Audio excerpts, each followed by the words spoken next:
Bismillahirrahmanirrahim. Assalamualaikum warahmatullahi wabarakatuh. Materi hari ini adalah tentang pengendalian lingkungan. Jadi seorang arsitek itu tidak hanya merancang bangunan, tetapi harus mengerti, harus menganalisa, harus mempertimbangkan dampak lingkungannya, harus nyaman tidak lingkungannya. Masalah kenyamanan itu berurusan dengan penghuninya, manusianya.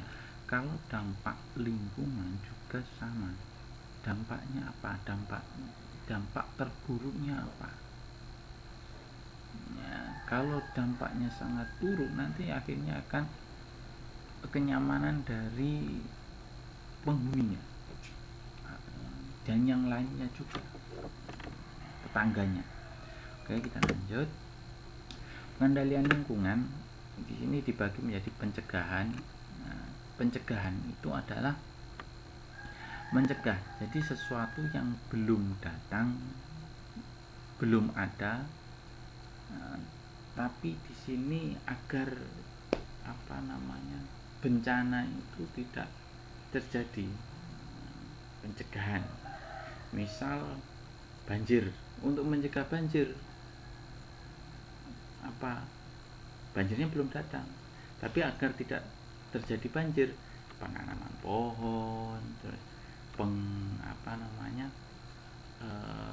resapan airnya harus dipertimbangkan ya. Jadi di sini untuk pencegahan ada beberapa, yaitu KLHS, kajian lingkungan hidup strategis. Nah, ini dikaji lingkungan hidupnya itu seperti apa, cocok enggak, bagus mbak, apa kekurangannya, ekosistemnya gimana ya. Selanjutnya tata ruang, tata letak. Nah, tata letak ini juga diperhitungkan. Jadi kalau semakin banyak gedung, penyerapan airnya juga berkurang. Kalau penyerapan airnya berkurang, nanti akan terjadi banjir ketika musim hujan yang deras, dan kekeringan, sumurnya juga kering karena panas, air langsung mengalir ke laut. Nah, ini tata ruang. Baku mutu lingkungan, baku mutu. Nah, mutu lingkungan tersebut cocok masih bisa digunakan untuk hidup, untuk bermasyarakat, untuk kehidupan sehari-hari, masih cocok enggak? Apakah sudah tercemar sama radiasi? Nah, itu ini baku mutu lingkungan harus diperhitungkan. Baku mutunya, kemutuan dari ekosistem lingkungan yang akan dibangun itu seperti apa, cara kriterianya. Nah, kriterianya baku kerusakan lingkungan hidup. Nah, terus AMDAL, analisis dampak lingkungan. Nah, ini urusannya dengan analisis lingkungannya dianalisis ya, seperti ini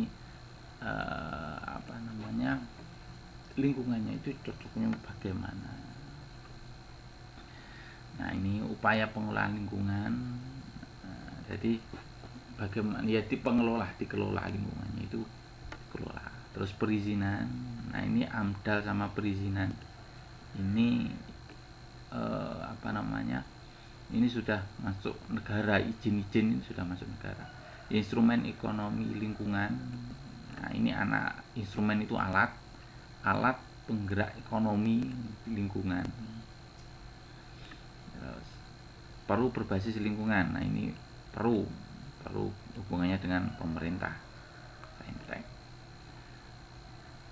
Anggaran berbasis lingkungan. Nah, anggaran berbasis lingkungan. Analisis risiko lingkungan. Risiko lingkungannya bagaimana? Audit LH lingkungan hidup. Terus dimonitoring. Ini pencegahan agar sesuatu yang tidak kita inginkan tidak terjadi. Ini adalah pencegahan. Ini banyak perizinan. Makanya kan ada perizinan surat izin mendirikan gedung. Kalau pemerintahnya bagus, tidak korupsi, ya insya Allah dianalisa secara beneran. Tapi kalau masih sogok menyogok, ya akhirnya ya itulah tempat yang tidak layak didirikan bangunan. Jadi rapat nanti bangunannya di sungai-sungai, akhirnya didirikan bangunan, akhirnya penyerapan airnya juga tidak bagus. Penyerapan air tanah itu ada sistem penyerapan. Kalau tanah itu daya serapnya itu kecil, nanti air mengalir, terjadilah banjir. Kalau penyerapannya bagus, maka akan cepat. Nah, di pondok, contohnya di pondok itu daya serapnya itu berkurang dari tahun saya. Kenapa? Soalnya sudah dipaving. Zaman saya dulu belum dipaving. Kalau semakin banyak paving, daya penyerapan air kan berkurang. Namun untuk Sukorejo itu kan daerah pantai, daerah tidak di perkotaan. Jadi daya serap air, nah itu insya Allah masih kuat. Nah itu dianalisis sebelum di paving, itu kan juga dianalisis untuk mempaving di pesantren ini. Terus kemudian ini pencegahan yang kemudian adalah penanggulangan. Penanggulangan itu kalau sudah terkena dampak penanggulangan bencana alam. Nah, jadi sudah ada bencana, kita cuma membaiki meminimalisir, mengecilkan dampaknya, jangan sampai terlalu besar dampaknya. Itu namanya menanggulangi. Nah, ini memberikan informasi. Nah, seperti gempa diberikan informasi gempa. Pemberian informasi.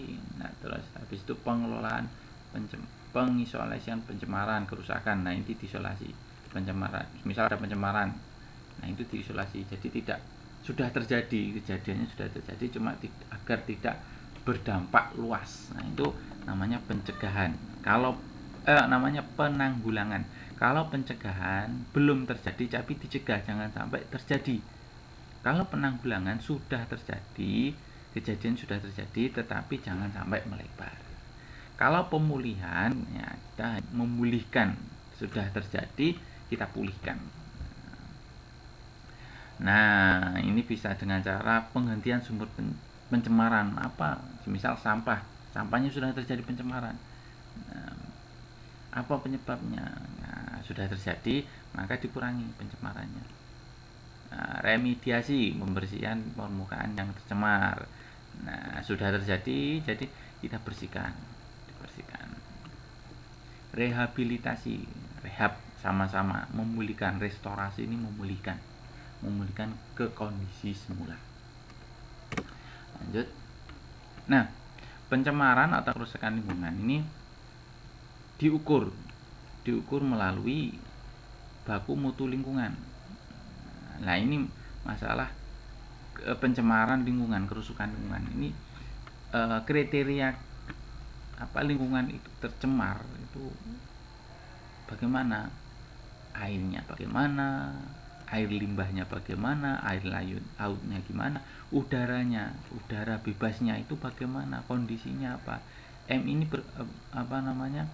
hubungannya dengan emisi. Ada hubungannya dengan emisi itu zat buang kendaraan bermotor. Semakin banyak kendaraan motor, semakin jelek udara bebasnya, polusinya. Ya kan, pabrik semakin banyak, nah ini polusinya kan semakin banyak. Gangguan baku mutu lainnya, nah ini sudah berhubungan dengan iptek. Nah, ada kemajuan iptek, analisis ini tercemar ini sesuai dengan perkembangan. Nah, mungkin sekarang tidak berbahaya, tapi kemudian di kemudian hari berbahaya menurut iptek. Nah, ini kriteria baku kerusakan. Nah, kerusakan ini terjadi karena perubahan iklim dan ekosistem. Nah, terumbu karang. Nah, ini terumbu karang, ekosistem mangrove, ekosistem padang lamun, ekosistem gambut, ekosistem. Nah, kars ini sinkron, terjadi lubang, apa namanya, tiba-tiba ada lubang, sinkhole, kebakaran hutan. Nah, ini dampak-dampak kerusakannya. Nah, ada istilah AMDAL. AMDAL itu kan analisis. Nah, ini analisis apa namanya?